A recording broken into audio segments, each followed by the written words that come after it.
Olá pessoal, nessa videoaula vamos demonstrar mais um caso específico do teorema da função implícita. Como a gente fala, teorema da função implícita é um só que como que a gente está em cálculo de várias variáveis, muitas vezes é interessante até para fins didáticos e também para explicar geometricamente, vamos dizer, particionar, quebrar o teorema da função implícita em vários, vamos dizer, subcasos e estudar, interpretar geometricamente, que são tanto o caso R2 por reais, R3 por reais e também R3 para R2, que são funções de três variáveis e duas equações. E essas três são as que têm, vamos dizer, interpretação geométrica. Mas, como eu disse, o teorema da função implícita é uma só, funciona para Rn gigantesco, para funções de Rn para Rk, que a gente tem uma notação um pouquinho mais amigável. E essa aula, o que a gente vai fazer é escrever na notação, vamos dizer, um pouquinho mais geral, mas eu vou passar já para a notação que a gente conhece no cálculo de várias variáveis, como muitas vezes é enunciado o teorema. Então, vamos começar e depois, claro, vamos demonstrar esse teorema, né? Então, a ideia é o seguinte. Seja f uma função, olha como que eu estou escrevendo. De R cartesiano R2 para R2. Ou seja, eu estou escrevendo a dimensão que está aqui é igual à dimensão que está aqui. Classe CK, K maior ou igual a 1. E eu considero U dentro de R cartesiano R2 aberto e um ponto P fixado em U.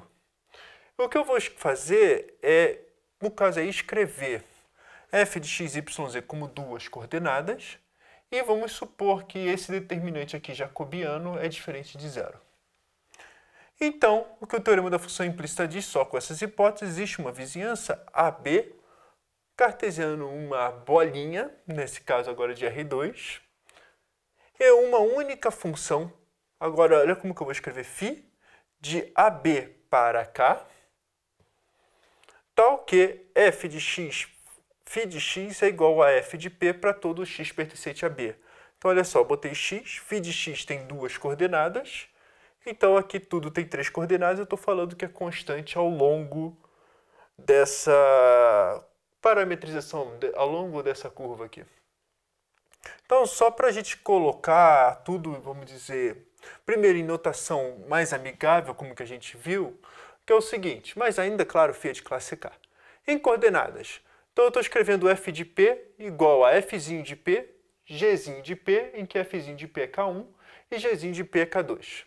Então, o que eu estou dizendo é que existe, aí a gente coloca um aspas aqui, únicas funções, únicas no plural eu acho sempre esquisito, mas foi o melhor jeito que eu achei nesse momento, y de AB para C1D1 e z de AB para C2D2, satisfazendo f de x, y de x, z de x igual a K1, g de x, y de x, z de x igual a K2.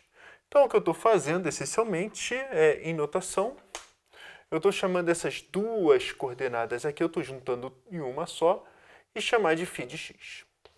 E a mesma coisa aqui embaixo, e eu juntando esses dois aqui, é o nosso f de p. Essa foi a notação que a gente escreveu, fzão de x, foi a notação que a gente escreveu aqui, né? Fzão de x, φ de x é igual a pertencente a x e a b.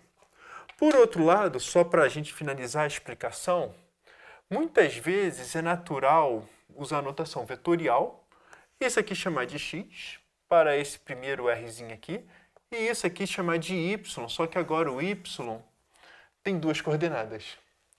E ao invés de chamar esse aqui de determinante jacobiano, ou seja, então o que a gente vai fazer é encarar isso aqui tudo como y, encarar isso aqui, esquecer, na verdade, essa notação.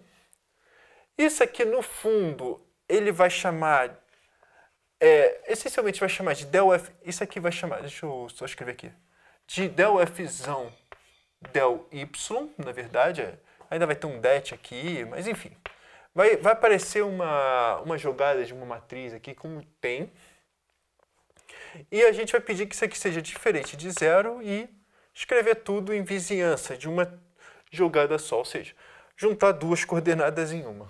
Então, a gente, no fundo, olha o que a derivada parcial de f na última variável, em que isso aqui vai acabar sendo uma matriz, no caso, 2 por 2. Mas, enfim. é esse aqui, e vai ter um det. Bom, então vamos voltar aqui, agora vamos demonstrar, como que eu disse, eu vou demonstrar tudo nessa notação aqui, que estamos usuais, mas é interessante, eu achei interessante sempre passar por essa outra. Bom, então demonstração. Demonstração é o seguinte, a gente sabe que del F, del G, del Y, del Z, no ponto P é, vamos dizer, pega uma parte do gradiente da F, pega uma parte do gradiente da G, tá? Cada linha desse sentido, mas só que como a parte é YZ, junta todo mundo e faz o determinante. Então vai dar determinante del F, del Y, del F, del Z, del G, del Y, del G, del Z, determinante disso, tem uma multiplicação, depois a gente vai usar ela de fato. E o que acontece é que isso aqui tudo é diferente de zero. Por ser diferente de zero, então, em particular, essa segunda coluna aqui é diferente de zero. E se a segunda coluna é diferente de zero, quer dizer que um desses dois é diferente de zero. Então, sem perda de generalidade, para ficar também a notação toda bonita, vamos supor que del F, del Z no ponto P é diferente de zero. Então, o que a gente sabe? A gente vai estudar o F de P, que é o nosso K1. Então, del F, a função F é de classe K, del F del P é igual a K1, teorema da função implícita. Estamos na condição anterior. Tem uma bolinha de centro x0, y0 e raio R, cartesiano. Já vou usar o C2 e D2 no nosso enunciado. É uma única função, eu vou chamar aqui por enquanto de φ, que eu ainda vou ter que mexer nela, que vai para cada x. Uma única função φ, daqui para cá, tal que f de x, y, φ de x, y é constante igual a K1. Ou seja, nós estamos trabalhando no fundo, que é o seguinte, nós temos uma equação, parametrizamos no fundo, ou achamos a função cujo gráfico é a nossa superfície de nível K1 da f. O que eu vou fazer é, essencialmente, intersectar com a segunda curva de nível, que é a curva de nível G igual a K2, juntando isso aqui tudo. Então, o que a gente tem, ó, esse aqui é o F igual a K1. Deixa eu voltar aqui de novo. Esse primeiro aqui é F igual a K1. É uma superfície, é o que a gente acabou de provar. Vamos agora, a gente sabe que esse aqui também vai ser superfície, vamos intersectar de novo. E vai dar uma curva, e é essa curva que nos interessa. Então, temos isso aqui tudo. Então, olha a função auxiliar. Agora, como que a gente vai trabalhar? Já trabalhando tudo que podia na F, vamos trabalhar na G. Repara que a gente tem já a derivada da F. E depois a gente vai precisar, a derivada da φ. Daqui a pouco eu vou usar ela. Então, vamos lá. φ e todas as funções até agora envolvidas é de classe K. Então, agora o que a gente vai fazer? Considere agora o nosso domínio que a gente ganhou aqui para os reais, e o que eu vou fazer é sumir com a variável z. Sumir com a variável z é considerar essa função auxiliar. Então, olha, h é de classe K, eu tenho que esse h no ponto x0, y0 é exatamente g de x0, y0, z0, que é o g de p, é igual a K2, e agora eu vou ter que calcular a derivada parcial de h em relação a y para aplicar o teorema da função implícita de novo. Então, olha só o que acontece. Então, primeiro, finalmente vamos usar essa hipótese aqui, que agora o det é diferente de zero. Só usamos um pequeno pedaço antes. Então, olha, quem é del h del y? Bom, del h del y vai ser exatamente, olha, del g del x não me interessa, porque x independe de y. Então, vai ser del g del y no ponto x0, y0, z0, lembra sempre disso, mais, agora a regra da cadeia, del g del z, opa, eu esqueci, eu botei z aqui, mas só para avisar é φ, né? Então vai ser del g del z no ponto P vezes, agora a gente tem que fazer regra da cadeia del φ del y, que seria o nosso del z del y, que é o corta-corta, mas agora no ponto x0, y0. Então, como que eu disse, eu vou precisar de fato da fórmula de del φ del y, que é exatamente isso aqui, olha. Vai ser del g del y no ponto P, mais ainda vou manter o del g del z no ponto P, mais, agora sim, quem é del φ del y?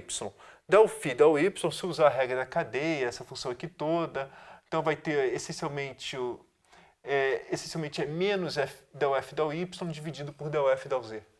Então vai ser vezes, vou botar um menos aqui, del f del y no ponto P, dividido por del f del z no ponto P. Isso aqui é diferente de zero. Então, só porque é diferente de zero, olha, se eu fizer um MMC, olha, tudo isso aqui vai estar dividido por del f del z, del g del y vezes del f del z, menos del g del z vezes del f del y. Então, olha só, del f del y vezes del g del z, menos del f del z dividido por del g del y.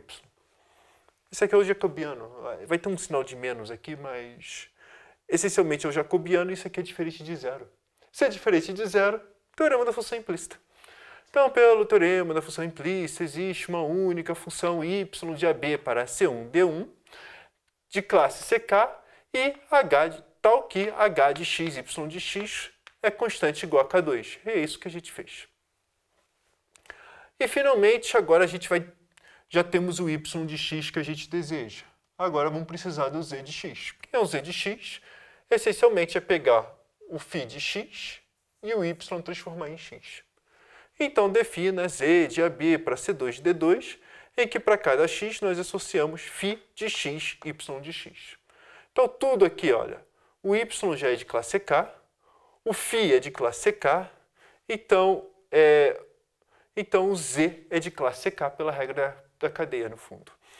Então, se z é de classe K, eu vou dizer que já direto que y e z são as funções procuradas. Por exemplo, o que a gente tem é que, primeiro, olha, se a gente trocar... O que está acontecendo no fundo é o seguinte. Isso aqui, olha, f de x, y de x, já é igual a K2. Então, se eu trocar isso aqui, eu já estou trocando. Se eu chamar isso aqui de y de x, y de x, y de x é o nosso z de x. Estou já dizendo que é igual a K2. E também o f de x, por outro lado, só para terminar, o f de x, y de x, z de x tem que ser igual a K1, porque essencialmente eu estou diminuindo minha região de domínio. E, basicamente, o que a gente acabou de provar é esse teorema da função implícita. E é isso.